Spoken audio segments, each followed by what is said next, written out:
Nós vamos dar sequência à série de entrevistas com os candidatos a prefeito de Teresina. Nós estamos fazendo uma série, ouvindo todos os candidatos.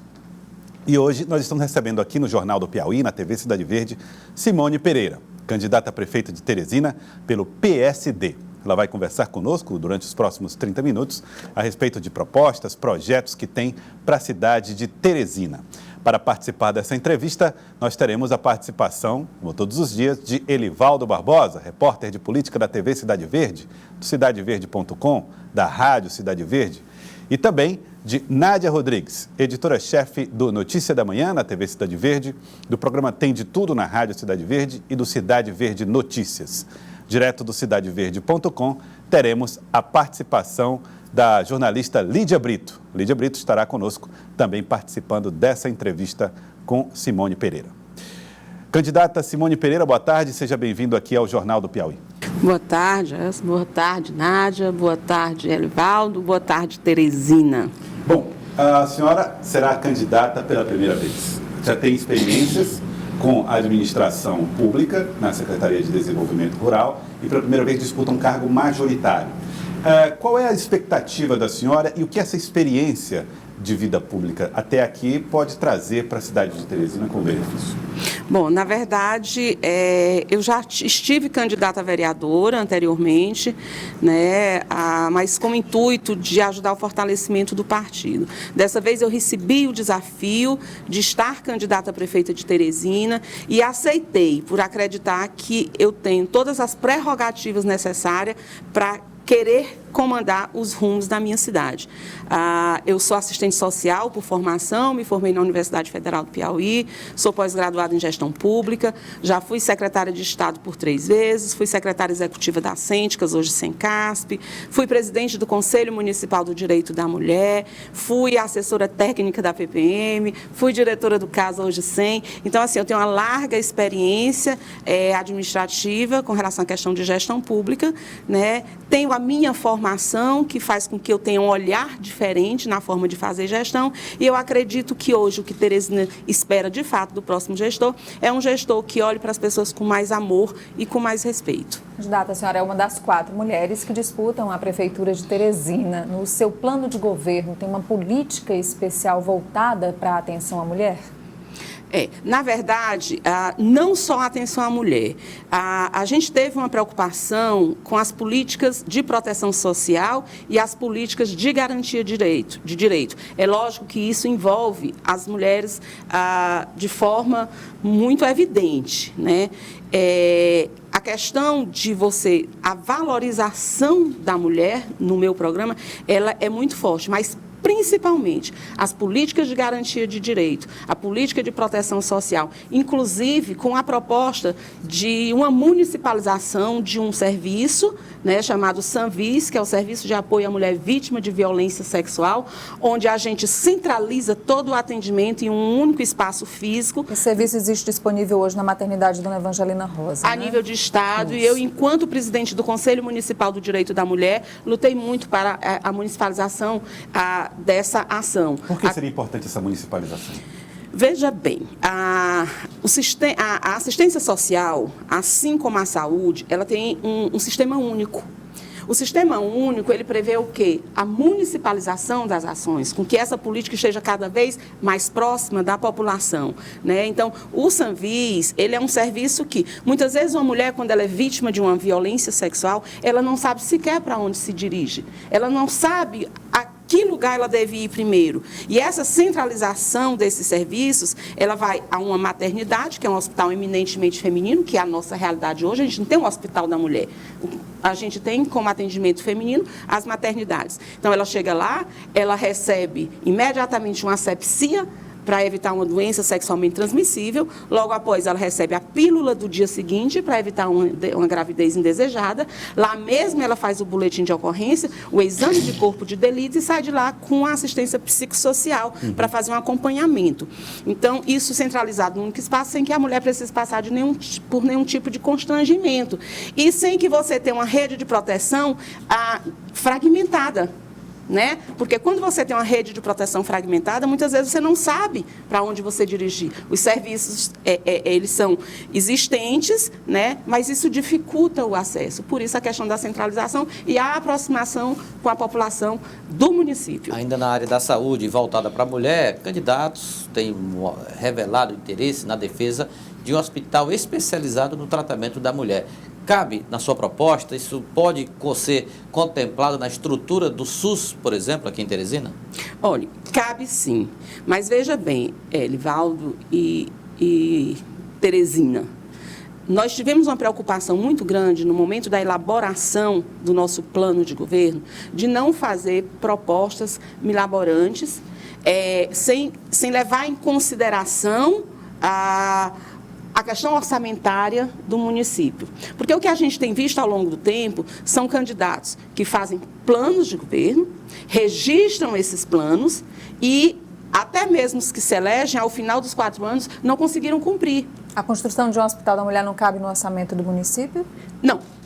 Eu não sei se cabe, por quê? Porque o portal da transparência, ele não nos dá essa garantia. O que eu sei é que nós temos uma bancada que é comprometida e caso a gente tenha um projeto, a gente tenha um orçamento, a gente leve para Brasília, a gente sente com a nossa bancada e a gente dialogue com eles, eu não tenho dúvida nenhuma de que a bancada federal, ela com certeza, elas destinariam recursos de emendas para que isso de fato acontecesse. Então, o que a gente pretende fazer, né? Mas a gente vai em busca da ajuda do governo federal para que possa fazer e fazer com decência, entendeu? Eu não posso assumir alguma coisa quando eu não tenho a consciência de que eu vou ter, de fato, dentro do Tesouro Municipal, o recurso suficiente para que eu possa fazer isso sem comprometer os outros serviços. A gente vai fazer? Vai. A gente vai lutar? Vai. Mas a gente vai em busca de chamar a responsabilidade à bancada federal. Lídia Brito, cidadeverde.com. Boa tarde a todos, boa tarde, candidata Simone Pereira. Candidata, a senhora chegou a afirmar em algumas entrevistas que num possível governo do PSD não haverá conchavos políticos, né? Segundo a senhora, não haverá essa negociação com partidos por cargos. Mas o que a gente acompanhou recentemente com o governo do presidente Jair Bolsonaro é que o presidente tinha esse discurso mais ou menos parecido com o seu e no decorrer do governo ele teve que aderir a algumas práticas que na campanha ele se colocou contra. Mesmo assim, a senhora acredita que é possível governar sem essa política de distribuição de cargos com partidos, com aliados? Veja bem, nós temos que ter o discernimento de entender o que é conchavo e o que é parceria. São duas situações diferentes. Eu não estou dizendo e nem disse em nenhum momento de que eu governaria só. Eu estou falando é que a nossa chapa, ela é uma chapa pura, porque a gente não fez nenhum tipo de negociata durante o processo eleitoral. Nesse momento, a nossa aliança é com o povo de Teresina. Isso não implica dizer que no momento em que eu for eleita e que eu precisar de pessoas com formação, com capacidade técnica, para ajudar na construção de uma Teresina diferente, uma Teresina mais justa, que eu não possa conversar. Então, você buscar parceria é uma coisa, fazer negociata é outra. Parceria, sim, negociata, não. E como é que a senhora analisa o discurso de alguns candidatos que colocam a sua candidatura como mais uma das candidaturas oriundas do Palácio de Karnak com o apoio do governador Wellington Dias? Veja bem, algumas pessoas, elas dizem assim, mas você era secretária do governador Wellington Dias. Sim, como fui secretária de Defesa Civil do PMDB. Porque eu tenho um grupo político. O meu grupo político é o PSD, que é liderado pelo deputado Júlio César de Carvalho Lima. Então, quantas vezes o meu partido tiver aliados e o meu partido indique o meu nome enquanto gestora para que eu possa servir ao meu estado ou ao meu município, eu estarei pronta para fazer. A senhora nega, então, portanto, uma estratégia do Palácio de Karnak na qual a senhora está inserida? Não existe estratégia. O que existe, de fato, é uma tentativa de desconstrução da minha candidatura. Não sei se pelo fato de eu ser mulher, não sei se pelo fato de eu ser uma pessoa que nasci dos movimentos sociais, não sei se pelo fato de eu ser uma pessoa que moro na periferia, não sei que tipo de preconceito é este. O que eu quero dizer é que eu sou candidata do meu partido, eu tenho aliança com o povo de Teresina e eu tenho um propósito dentro dessa candidatura. É fazer uma campanha limpa, discutir Teresina da forma mais elevada que for, o debate, e fazer com que as pessoas entendam que a gente pode ter de volta a esperança de uma Teresina melhor, a esperança de que possa, de fato, existir gestores comprometidos em levar a dignidade, a justiça social ao povo de Teresina. Nessa sua pré-campanha, o que a senhora já observou por Teresina como algo que desperte a atenção do próximo gestor e que, de fato, mereça uma interferência mais urgente? Olha, veja bem, eu tenho dito, Nádia, que conhecer a Teresina física é muito fácil. Você entra dentro de um carro, percorre a cidade, você conhece. Mas você tem que descer do carro. Você tem que conversar com as pessoas. Você tem que ver os problemas. Nós temos hoje uma Teresina macro, com várias Teresinas inseridas dentro desse contexto, cada um com suas faces. O que eu tenho feito, eu tenho destinado todas as minhas manhãs para percorrer Teresina.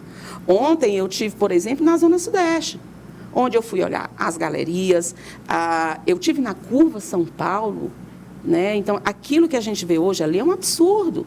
São 42 barracas lá, onde apenas só 15 estão ocupadas, por quê? Por falta de apoio do poder público. E há o que fazer para melhorar esse cenário? Com toda certeza. Lá a gente tem um espaço físico, lá você pode transformar aquilo num espaço mais atrativo, inclusive trazendo a população, por exemplo, a Secretaria do Meio Ambiente, ela pode estar centralizada ali, nós temos um rio, educação ambiental pode existir ali. Nós podemos, por exemplo, levar para dentro da Curva São Paulo um espaço de serviços de cidadania, em parceria com o governo do Estado, para que a gente possa atrair as pessoas e aí cuidar, por exemplo, da questão da segurança, porque o que eu ouvi dos permissionários lá foi que durante a pandemia, a Guarda Municipal estava lá todos os dias, na tentativa de fechar algum que se atrevesse a abrir e descumprir a ordem ditatorial do prefeito. No entanto, depois que houve o decreto ditatorial, porque um lockdown, né, que foi decretado apenas nos finais de semana, na tentativa de justificar o combate a um vírus, que você aglomera a semana toda e você impõe que as pessoas permaneçam no final de semana em casa, os comércios fechados, é ditatorial, sim. Em nenhum momento o segmento foi convidado para sentar na mesa e discutir as decisões, sabe? Eu não consigo entender uma gestão que ela não dialoga. E é isso que está acontecendo. Mas a senhora coloca a Guarda Municipal como protagonismo do quesito combate à criminalidade, aumento da sensação de segurança, ficaria na Guarda Municipal? Olha, veja bem, a gente não pode correr o risco de querer dar atribuições que são inconstitucionais, tá certo? A Constituição ela é muito clara. As esferas de poder, elas estão aí, cada uma com suas atribuições. Por exemplo, eu não consigo entender por que a Guarda Municipal hoje está na Sencasp, um órgão de assistência social. Eu não consigo entender. Tem que estar onde? Ou, se nós não temos uma Secretaria Municipal de Segurança e a função da Guarda Municipal é cuidar do patrimônio, deveria, no mínimo, pelo menos, estar na Secretaria de Administração, que cuida do patrimônio, tá certo? Agora, não implica dizer que a Guarda Municipal ela não possa ser um parceiro dentro desse processo de combate à criminalidade. Por exemplo, a própria Curva São Paulo, ela é um equipamento público do município. A Guarda Municipal pode estar lá fazendo, inclusive, uma ponte entre a Polícia Militar e a população. O fato da Guarda Municipal estar lá, ela intimida. E ela tem um canal, ela pode ter um canal muito mais direto e muito mais rápido para convocar a polícia repressiva. Então, a gente precisa entender, gente, a eleição, o período da eleição, da campanha, ela acaba no dia 15 de novembro ou quando encerra o segundo turno. Terminou isso, eu, por exemplo, eu não serei prefeita de um grupo que me elegeu, eu serei prefeita de Teresina. Teresina faz parte do meu estado. Estado e a gente tem que parar com a pequenez. A gente precisa entender que se faz uma gestão mais completa de mãos dadas. A gente não pode levar as questões político-partidárias para interferir na forma de fazer gestão. Quem tem que estar em primeiro lugar é a cidade, são as pessoas. E o que eu tenho visto é que essa falta de parceria faz o que está acontecendo hoje. Teresina, ela tem crescido de forma desordenada. Crescimento desordenado traz mazelas sociais. E esse crescimento, ele é físico. É diferente do desenvolvimento. O desenvolvimento, ele requer a participação das pessoas. Então, a gente precisa entender que Teresina não pode só crescer. Teresina tem que se desenvolver. E para Teresina se desenvolver, é necessário que a gente dê a oportunidade da população participar do processo de gestão e da construção dos projetos que vão atender a necessidade de cada homem e cada mulher dessa cidade. Lídia Brito, cidadeverde.com. A senhora entende, então, candidata, que questões políticas atrapalharam no discurso entre a Prefeitura de Teresina, liderada pelo PSDB, e o governo do Estado, liderado pelo Karnak? Isso atrapalhou gestões conjuntas e desenvolvimento em algumas áreas da capital? Sim, com toda certeza. Olha, a coisa ela é tão provinciana, sabe, o posicionamento das pessoas, que, por exemplo, às vezes quando a gente participa, eu já participei de 2 debates, né? Um debate na TV e outro debate nas redes sociais. As pessoas, ao invés de discutirem o problema de Teresina, ficam querendo imputar as relações partidárias da gente. Entendeu? Isso prova o pensamento pequeno. Ah, você que era secretária de A, de B, de C, não me interessa, eu estou aqui para discutir a minha cidade, eu estou aqui com a proposta de fazer uma Teresina melhor, eu estou aqui com a proposta de fazer com que as pessoas de Teresina voltem a ter esperança e que a classe política possa voltar a ter credibilidade. É isso que eu estou fazendo. Eu quero ser prefeita de Teresina, mas se eu não fizer e eu levar se eu não for, e se eu conseguir levar essa mensagem para pelo menos boa parte da população e a pessoa assimilar de que a gente precisa voltar a ter esperança, que a gente precisa participar desse processo, porque só participando desse processo a gente tem condição de mudar o que está aí. Eu já estou me sentindo vencedora. Mas assim, eu estou dizendo isso, mas eu não tenho dúvida de que eu serei o elemento surpresa para os outros, porque desde o momento que eu entrei nesse processo, eu entrei com a firme convicção de que eu serei a próxima prefeita de Teresina. Eu acompanhei parte da sua visita na Zona Sudeste, e a senhora manifestava uma preocupação com relação à drenagem, às galerias. Agora, são obras que exigem um volume acentuado de recursos. Como a senhora pretende se articular ou na elaboração do orçamento municipal ou com a bancada federal para atrair recursos e encarar esse problema que a cidade enfrenta todo o período chuvoso? Muito bem, Evaldo. Nós temos o privilégio de, ao término da eleição, a gente ainda poder interferir no orçamento do exercício subsequente, né? Eu tenho a honra de participar de um partido onde eu tenho o presidente do meu partido, o deputado federal Júlio César de Carvalho Lima, ele é um municipalista. A gente sabe que o 1% que hoje é destinado para Teresina, ele faz uma grande diferença. Então, eu não tenho dúvida de que, capitaneada pelo deputado Júlio César, dentro do governo federal, a gente vai conseguir fazer grande coisa por Teresina. Vamos conseguir ter o apoio. Porque eu digo uma coisa para vocês, às vezes que eu fui secretária de Estado e que eu percorri o Congresso Nacional lá do deputado Júlio César, eu me senti extremamente orgulhosa, porque ele é um homem extremamente respeitado, exatamente pelo conhecimento que ele tem com relação à questão de tributos, com relação à questão de números. E eu tenho certeza que ele será o meu parceiro para destinar recursos para Teresina, para que a gente possa fazer uma administração de acordo com aquilo que Teresina espera de nós. A senhora mudaria alguma coisa na administração municipal? Diminuiria o número de secretarias, abriria mais concurso público, melhoraria que tipo de equipamento ou de estrutura administrativa? Olha, veja bem, é até complicado eu falar disso nesse momento, porque, infelizmente, a gente não tem muito acesso aos números da Prefeitura pelo fato de que a gente tem um portal da transparência que não tem nada de transparente. De acordo com a Controladoria Geral da União, nós estamos em 24º lugar. Né? Então, isso dificulta um pouco. Mas, dentro da estrutura administrativa que a gente conhece, existem coisas que precisam ser enxugadas e outras que precisam ser estendidas. Por exemplo, a necessidade de uma SDU para cuidar da Grande Santa Maria da Codipe, Isso é urgente. Então, as porque, SDUs seriam mantidas? sim, a gente só daria uma nova roupagem. Centro-Norte iria até o Poti, depois, além Poti seria outra? Além Poti seria a Grande Santa Maria. Porque se a gente tem um SDU para cuidar da região Sudeste, a gente viu o quanto melhorou a gestão dentro da região Sudeste, a Grande Santa Maria hoje já requer isso. A Grande Santa Maria, hoje, além de ter uma zona urbana muito grande, com mais de 23 comunidades, tem também uma zona rural. Então, a gente precisa repensar isso. A gente precisa, por exemplo, repensar a forma como você prioriza as áreas que serão beneficiadas. Por exemplo, com relação à questão do asfaltamento, não tenha dúvida que a Simone prefeita, se eu for, no momento em que eu for asfaltar um determinado bairro, a prioridade serão as ruas que têm pessoas com deficiência, pessoas idosas, pessoas com dificuldade de locomoção. Porque hoje as pessoas, quando elas querem discutir mobilidade urbana, elas querem se limitar à questão da integração. A integração precisa ser discutida, sim. A integração, ela é muito falha. A integração foi um projeto que não foi discutido com a população, integração não foi do transporte público, que a senhora quer dizer, né? Isso, a integração do transporte público. Então, assim, ela não foi discutida com a população, ela não foi discutida com o usuário do transporte coletivo, tá certo? Então, a gente precisa discutir mobilidade urbana, mas mobilidade urbana não pode se limitar só a isso,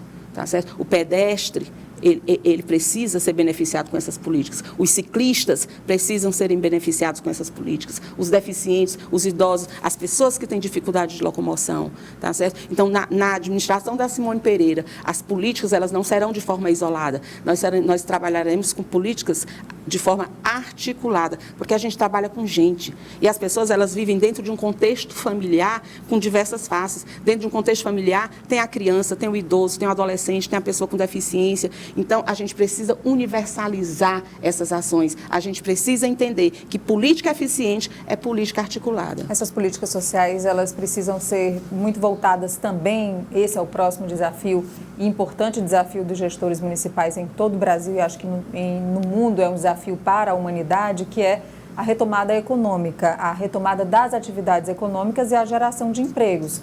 A gente sempre tem perguntado para os candidatos, porque agora mesmo a senhora fala de um público muito vulnerável e que provavelmente ficou ainda mais vulnerável depois da pandemia, porque muita gente perdeu muita renda, muitas pessoas estão desalentadas, não enxergam mais a possibilidade de voltar para o mercado de trabalho. Então, como prefeito, o que a senhora proporia para a população de Teresina na geração de empregos? Veja bem, o que eu tenho visto por parte dos meus concorrentes, quando fala de reestruturação econômica, é dizer que vai atrair grandes investimentos para Teresina. Gente, vamos parar de jogar para a plateia.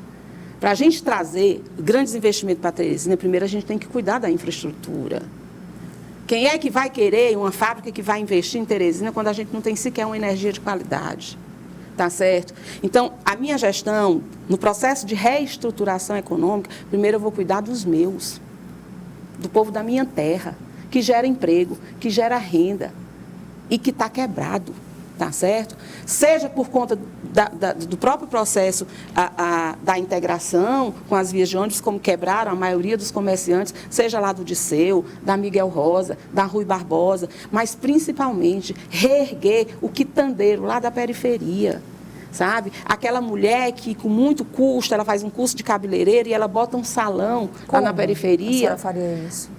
No meu plano de governo, a gente tem uma proposta de fazer convênio com as universidades, com as faculdades, que têm os cursos de administração e contabilidade, e abrir campos de estágios supervisionados para esses estudantes. Seriam estágios curriculares, que não teria ônus, né, para a prefeitura, além de criar um espaço que é necessário para que se possa concluir um curso superior.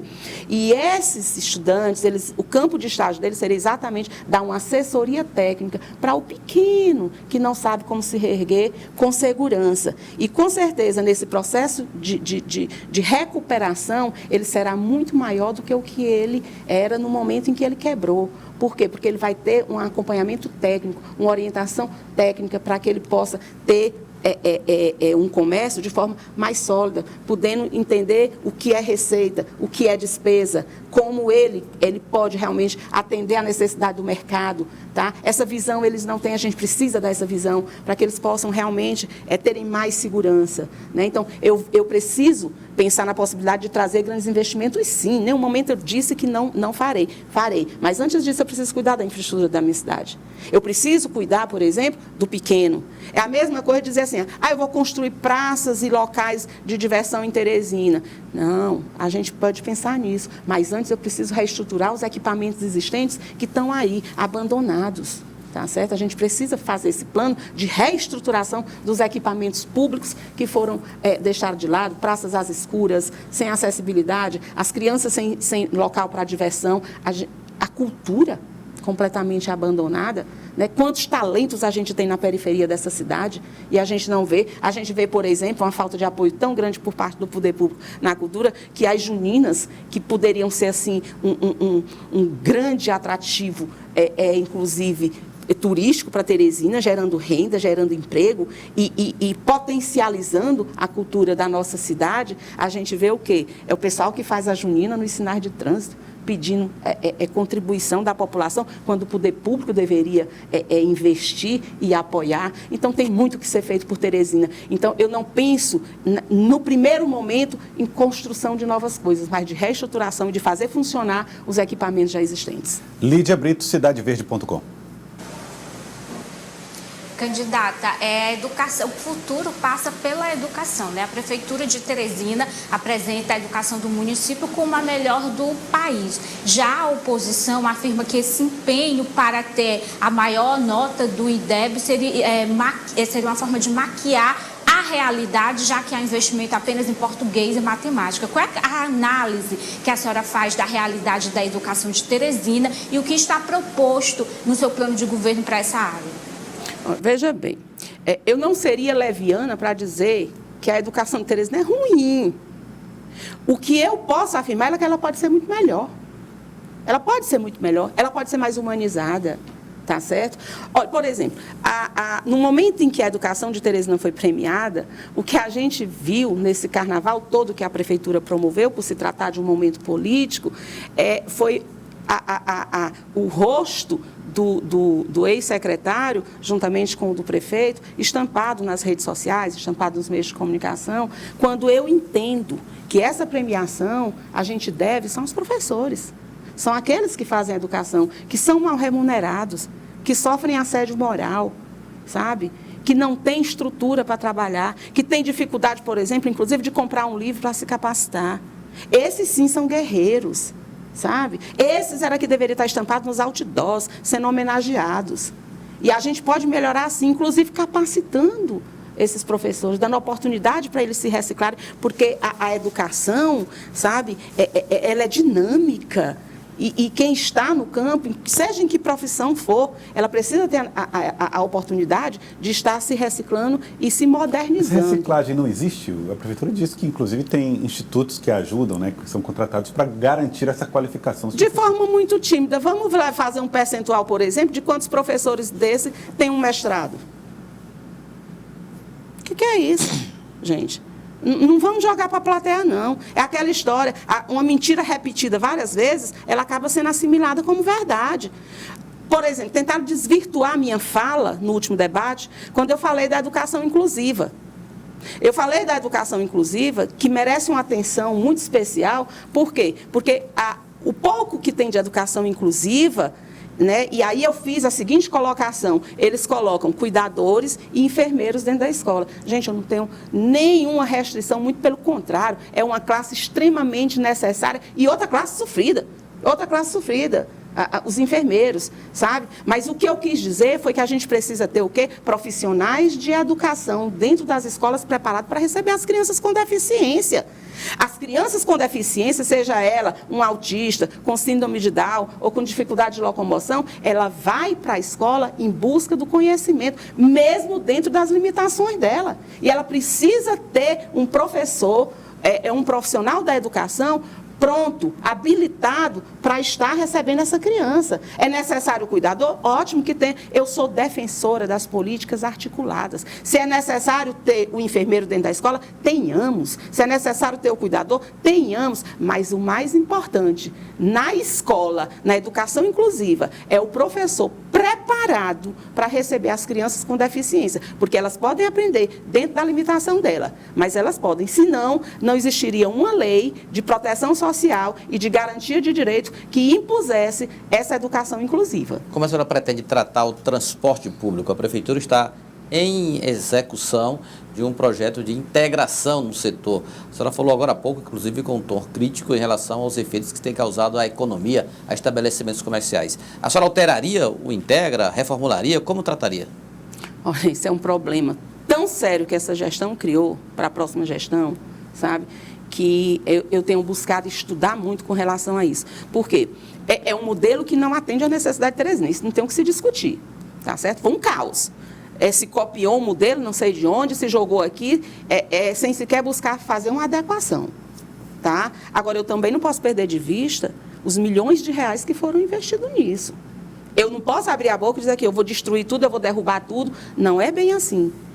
Agora, o que a gente precisa é chamar o transporte coletivo, chamar o usuário do transporte coletivo, chamar a sociedade civil, chamar os empresários e fazer uma discussão para que a gente possa construir um modelo que atenda às reais necessidades. A questão do consórcio precisa ser revista, sabe? O transporte coletivo, ele precisa ser revisto em todas as esferas, né?